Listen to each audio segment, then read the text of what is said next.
I hope you guys are all okay and all good. Welcome to another video. My name is George. For those of you who don't know, feel free to subscribe down below if you're not already. And this is my 5 happy things for April.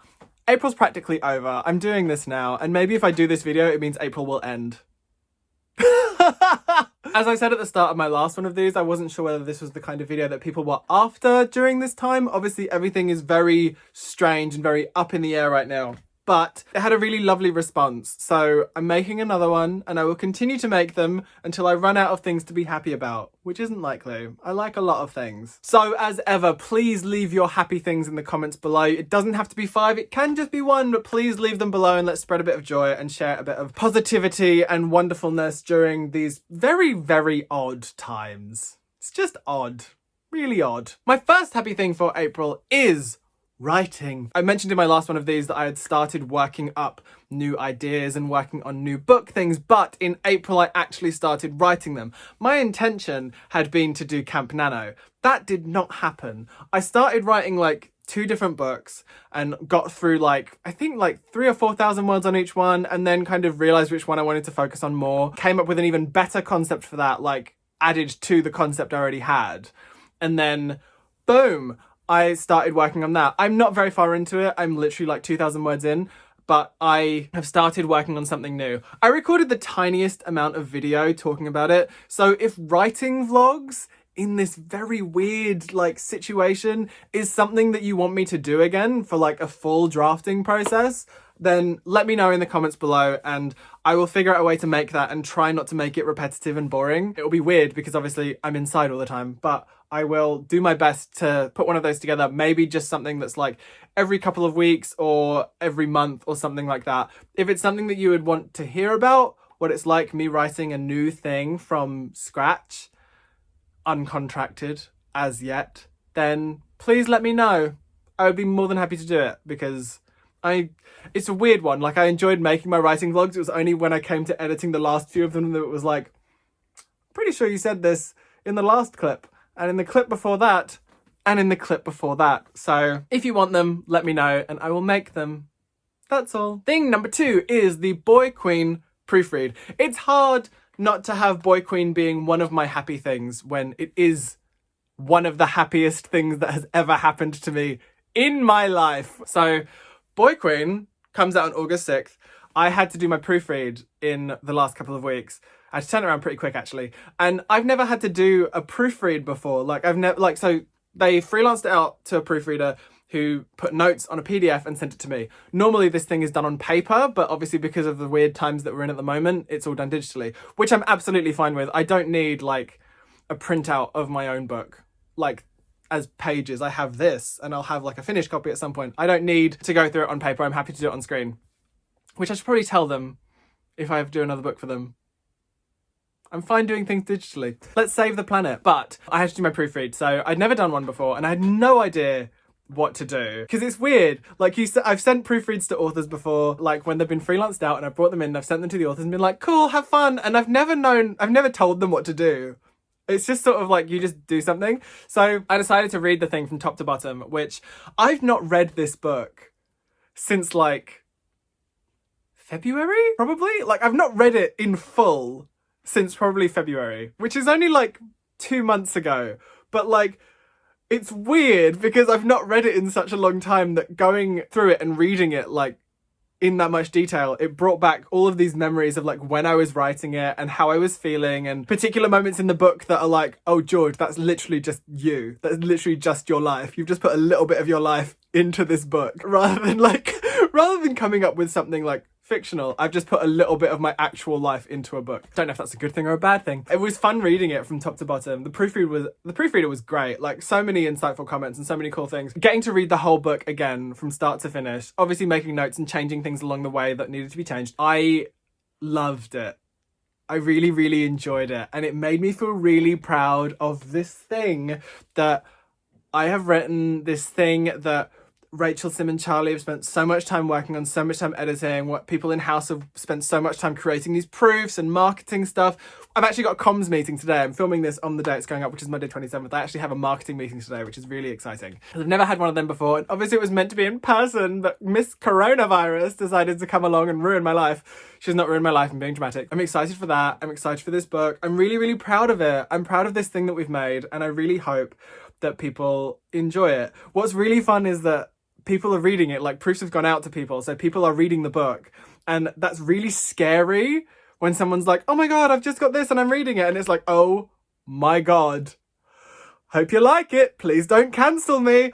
But like, then getting people saying that they're really enjoying it is just, it's the best feeling in the world when you've worked really hard on something, to have people come back and be like, and to tell you that they enjoyed it, or that it touched them in some way, or that it reached them in some way, or even, or that it made them laugh or brought them some joy. Like, it's really, really amazing. It's an amazing feeling. It's great. I'm really proud of the book, and I'm really pleased that people are enjoying it so far.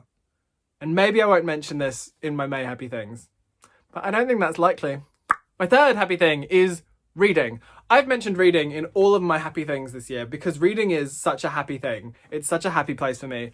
These are actually books that are currently on my TBR. These are the ones I've not started yet. I have read 9 books since lockdown began, which is kind of incredible considering that I barely read anything last year. Like, I've literally already read in 2020 more books than I read in the whole of 2019. Let that settle for a second. It's not because I've read like hundreds of books this year, it's because I barely read anything last year. Since I made my last review video, I've read another 4 books. I'm in the middle of a 5th. I'm having the best time reading. I'm having the best time just getting into reading again, enjoying other people's worlds. Like it's so amazing. Like, I forgot how much I enjoy it. It's so relaxing. Like, I do it before bed. I do it while Jordan's playing a game on the PlayStation or whatever. And it's just really lovely. Like, it's sort of a weird time and a weird thing to be happy about because obviously we're in this weird sort of like borrowed time state. So I feel like I'm like borrowing time and reading, but I'm grateful for that time that I have to like dive into all of these worlds that I just feel like I've sort of neglected because they've been sitting on my shelf for so long, which is why I get Jordan to pick things. Yes, reading has been a big, wonderful thing for me, and I've really, really enjoyed getting into these worlds that have been sat on my shelf waiting to be entered. So I'm really enjoying that. And like, I looked at my bookshelves this morning and was just thinking to myself how like, one, I'm not going to run out of reading material during lockdown, most likely. But also looking at all these books and thinking, oh my God, like there's so many of these that I've not read. And the chances are that through this lockdown, I'll actually manage to read some of them, which is so exciting. And that's a weird thing to be excited about, I think, maybe. But I'm just enjoying reading right now, which is a good place to be, I think. Thing number 4, TV. Jordan and I have watched a hell of a lot of really good TV in the last few weeks. And I'm going to tell you some of the things that you should be watching. So, we're a bit late to the party on some of these, so I apologise if these are things you have already watched. But we watched, I think we've only got 1 episode of it left. We've watched The Tiger King, which I didn't want to watch initially. I really didn't want to watch it, and I'll tell you why. I didn't want to watch it because everyone was talking about it, and everyone was on about it on Twitter, and making it sound like the weirdest goddamn thing in the world, which it is.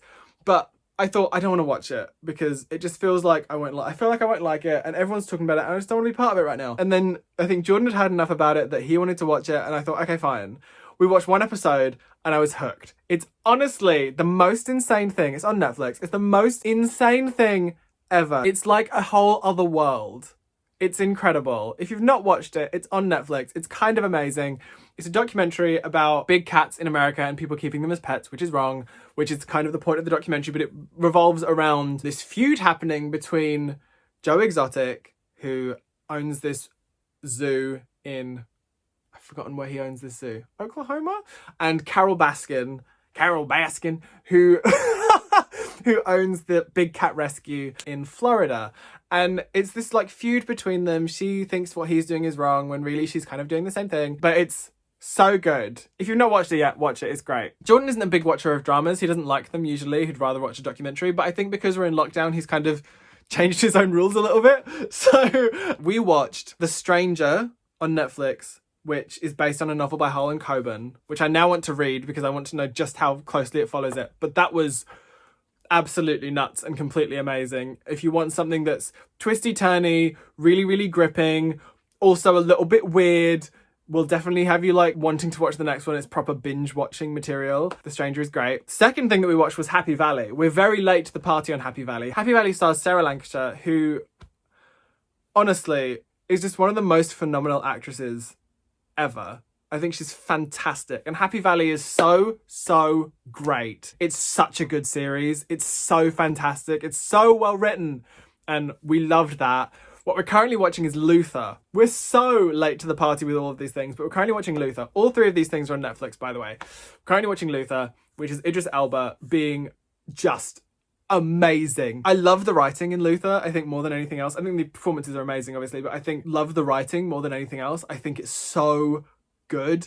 It's so intricate and it's so clever, and some of the dialogue is just so perfect. Like a well-chosen word that just pulls a scene together. It's so good. So we're watching that. We're near the end of series 1, so we've got a lot more to go on that. And one other thing that I'm going to mention is something that's on Apple TV, which is Visible Out on Television. This is a documentary series on Apple TV about queer people on television. It is taking you all the way from when the first queer people were seen on TV, taking you through the decades to where we are now. It's beautiful. It made me cry. They've got some incredible people doing like the little interview portions of it. Lena Waithe, Laverne Cox, Ellen DeGeneres, Jessie Tyler Ferguson, Margaret Cho.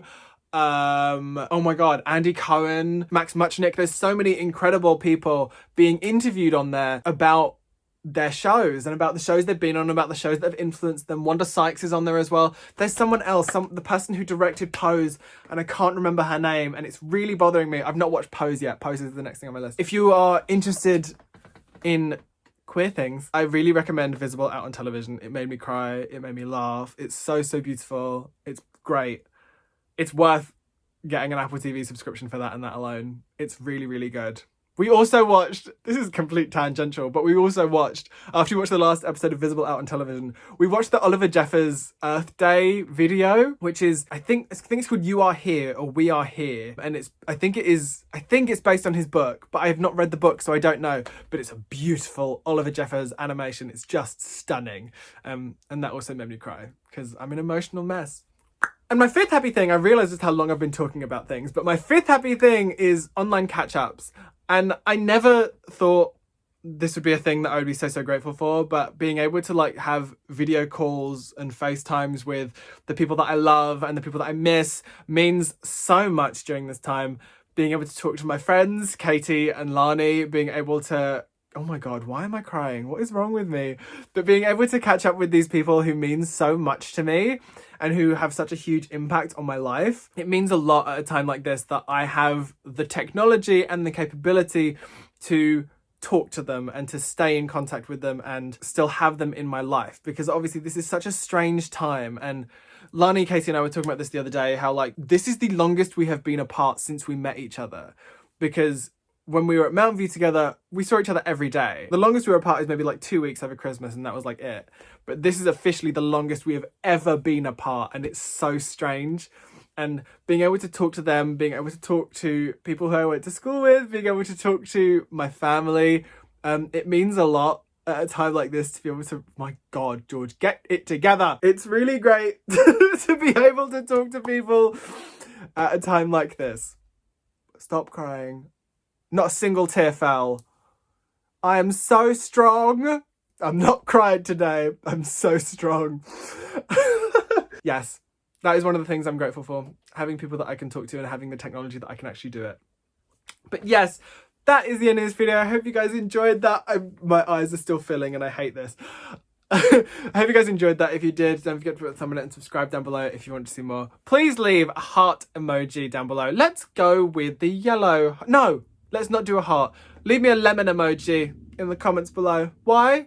Because if you got to the end of this video, please leave a lemon emoji in the comments below. Feel free to leave your happy things in the comments as well. I love each and every one of your faces, and I'll speak to you as soon as I possibly can. Bye! Ridiculous. Crying. Silly boy.